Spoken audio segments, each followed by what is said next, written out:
केंद्रीय कर्मचारियों की बल्ले बल्ले हो गई। केंद्र सरकार ने कैबिनेट बैठक के बाद ये फैसला लिया है।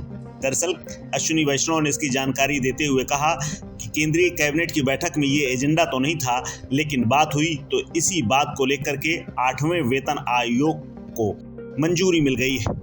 दरअसल 8वें वेतन आयोग की घोषणा की चर्चा काफी दिनों से चल रही थी, लेकिन अब जाकर के केंद्रीय कैबिनेट की बैठक में इसका फैसला हो गया है। आपको बता दें कि हर 10 साल में नए वेतनमान को लागू करने के लिए ये फैसला लिया जाता है, जिसमें एक आयोग का गठन होता है और उसकी सिफारिशों के आधार पर सरकार वेतन बढ़ाने का फैसला लेती है, जिससे केंद्रीय कर्मचारियों और तमाम पेंशन धारकों को लाभ होता है। दरअसल इस बजट से पहले 8वें वेतन आयोग का गठन काफी कुछ कहता है।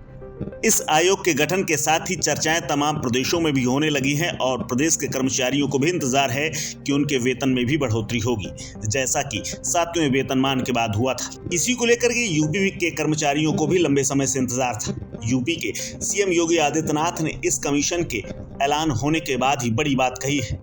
सीएम योगी आदित्यनाथ ने एक्स पर एक पोस्ट लिखते हुए बड़ा बयान जारी किया। उन्होंने लिखा, आदरणीय प्रधानमंत्री श्री नरेंद्र मोदी जी के द्वारा आज केंद्र सरकार के सभी कर्मचारियों के लिए 8वें केंद्रीय वेतन आयोग के गठन को दी गई मंजूरी अभिनंदनीय है।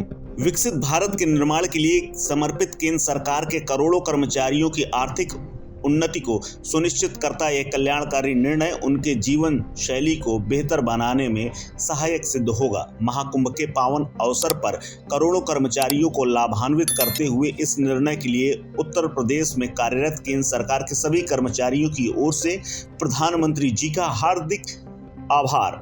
वर्तमान में आपको बता दें, जो वेतनमान 7वें वेतन आयोग के तहत मिल रहा है, अब उसको बढ़कर के अगले साल से यानी अगले साल 2026 में 8वें वेतन आयोग की सिफारिशों के आधार पर वेतनमान बढ़कर के मिला करेगा। आपको बता दें कि 7वें वेतन आयोग के सिफारिशों को लेकर के यूपी की सरकार ने बड़ा फैसला लिया था और तमाम कर्मचारियों की वेतन अच्छी खासी बढ़ गई थी।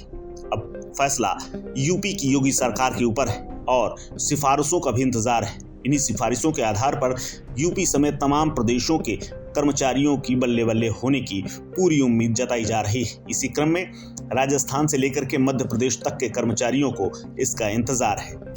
इस खबर में फिलहाल इतना ही। अपडेट्स के लिए बने रहिए वन इंडिया हिंदी के साथ।